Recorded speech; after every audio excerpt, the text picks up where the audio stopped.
Girlfriends, as you know, WrestleMania has just passed, and I'm here to talk about what we saw and what I personally would have done.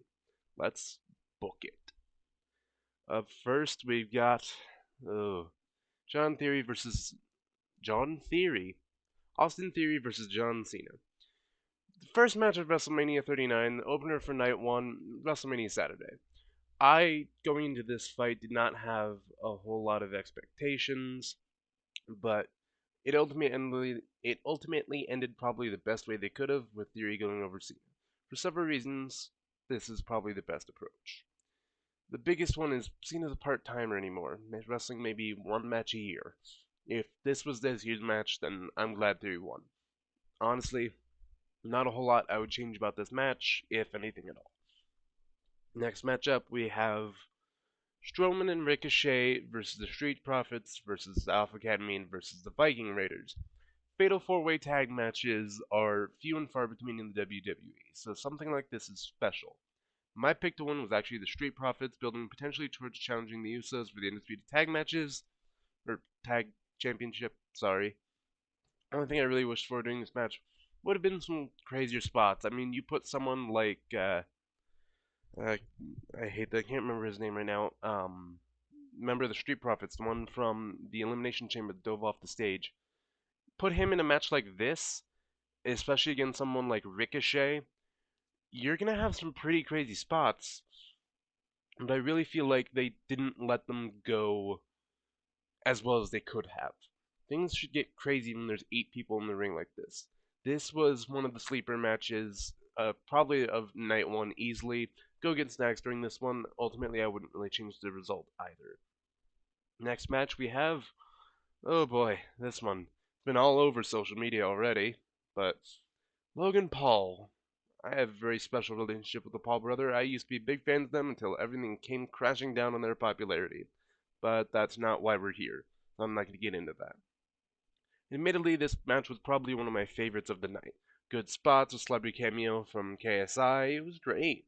What ended up happening was Seth won over Logan. I'm surprised they let that happen, but I'm also really not, given that this was potentially Paul's last match in the WWE. Ultimately, I wouldn't change the result, but in my opinion, this match was probably a 4 out of 5 to even potentially a 5-star match. Next, we have Damage Control versus the Legends. Becky Lynch, I mean, she was there too. Women's six-man tag match, Damage Control versus Legends of Lita and Trish Stratus. Oh, and yeah, like I said, Becky's there too. I've been watching the WWE my entire life, so to see someone like Lita and Trish wrestle with the new women's division is great. I came in this match hoping Becky's team won, and I was right. Lita and Trish and Becky won over Damage Control. While I'm happy about that, this is what I would have done. Damage Control is being built very similarly to kind of what they're trying to do for Judgment Day, and if they're gonna do that in being like Asuka and Dakota Kai, need the attention of the main roster, they need something to push it forward, and losing this match definitely halted their momentum. But thankfully, we're around the same time as WrestleMania Backlash, so what I could see going forward is a rematch at Backlash.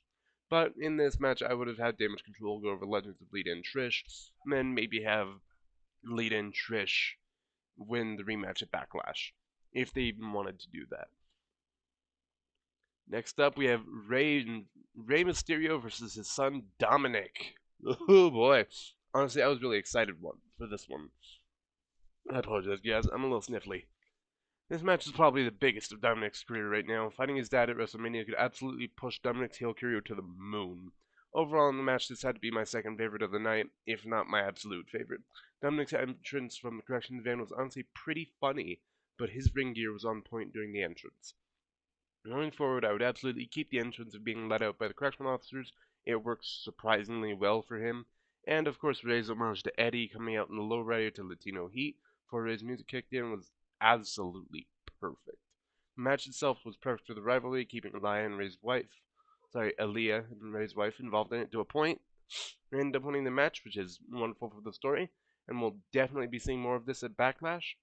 Something tells me Dominic isn't finished with his dad. This is how I would have booked this match. Dominic needed to go over his dad. Like I said at Elimination Chamber, going into WrestleMania, Judgment Day needed to win their matches to stay a relevant faction. We have hope at WrestleMania Backlash, but as of right now, Dominic losing this match to his dad is going to hurt what could potentially be a monster push for either a tag or mid-card title, which could absolutely make Dominic relevant instead of just being another mid-card talent. Judgment Day is going to end up another Retribution. And before you guys ask who's Retribution, exactly. Charlotte Flair versus Rhea Ripley. Charlotte Flair versus Rhea Ripley wasn't that bad. It wasn't a match I had a lot of interest in, and if I'm being completely honest, I hate Charlotte Flair.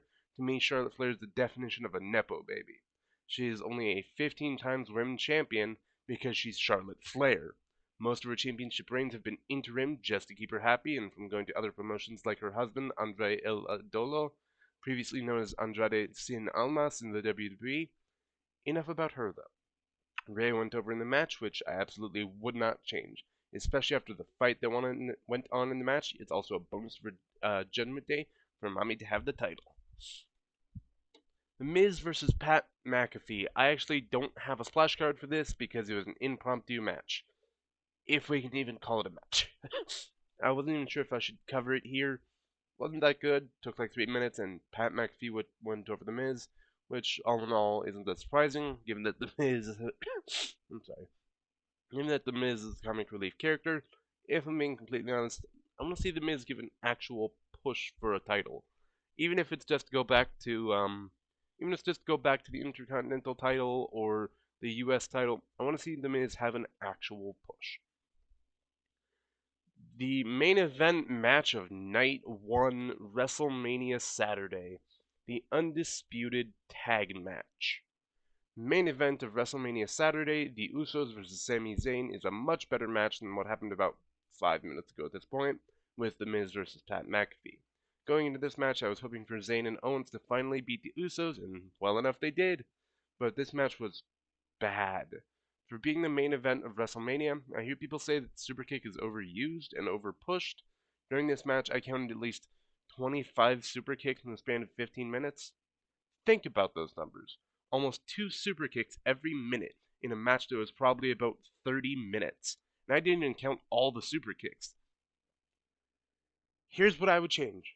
Not the result, but learn other moves for fuck's sake. Don't just do the super kick. Seeing a 1D pop in there was great, but learn other fucking moves. Moving on. Opening match of WrestleMania Sunday. Sleeper match, fucking skip it. Female 8 tag match. This one wasn't that good either. This one wasn't that good either. Slightly better than the Brock Lesnar versus Omos match. Like I said with the men's match, I was hoping for more crazy spots. And if I'm being completely honest, there were none.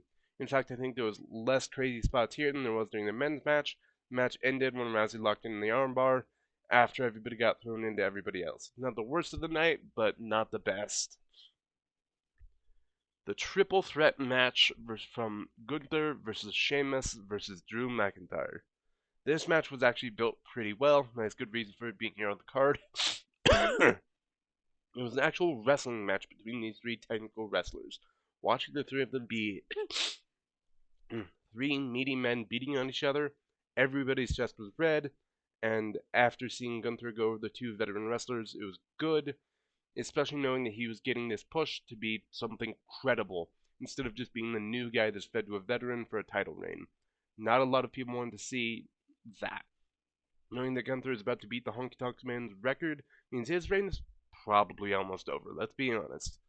But hopefully with this push he can be a credible world title winner.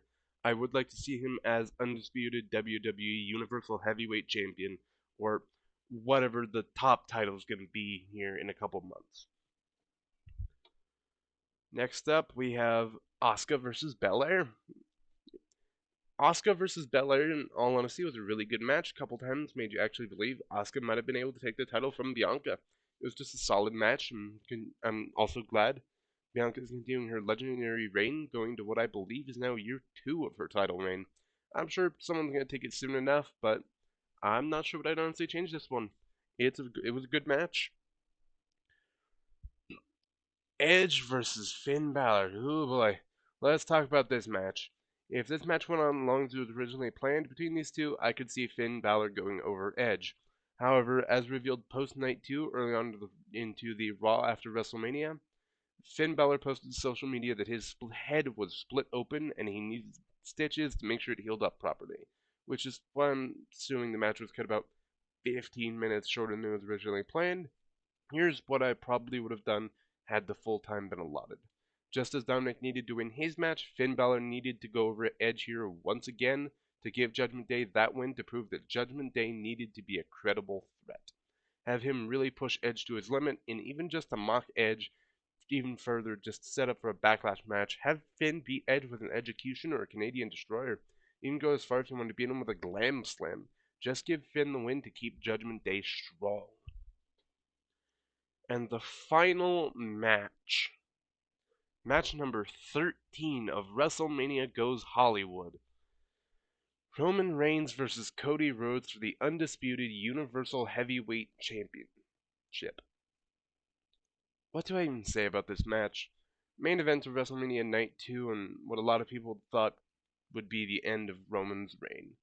But truthfully, they're probably going to have Roman beat Bruno Sammartino's record of 2,803 days, or at the very least Hogan's record of 1,474 days.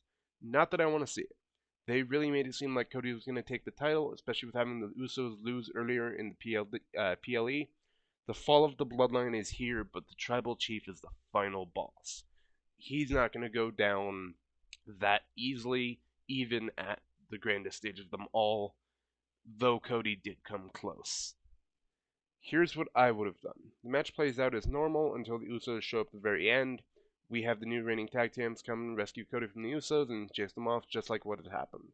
But instead of Cody getting too overzealous and back into the corner for Solo to knock him out, he hits Crossroads center of the ring, and from the crowd we either have Snoop Dogg or, hell, even Bad Bunny, who was still here from night 1, stop Solo from entering to save Roman.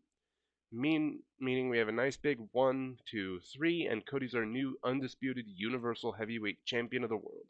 Cody Rhodes, which sets up... I just realized I had an error in the script there. Which sets up for the Raw after WrestleMania for them to finally unify the titles into one big title. White strapped winged eagle belt, just like the reports have been saying. Because I think that would actually look like a really cool title and much better than what we have now. And because both networks won a world title, we elevate Intercontinental from a mid-card to a main title. With all of Gunther's work, he's already done it. Or, alternatively, bring back the ECW Hardcore Championship, or even better, bring back the old Big Gold WCW Championship under a new name. Because, I mean, we can't use WWE World Heavyweight Championship anymore. That's the black belt, the big W.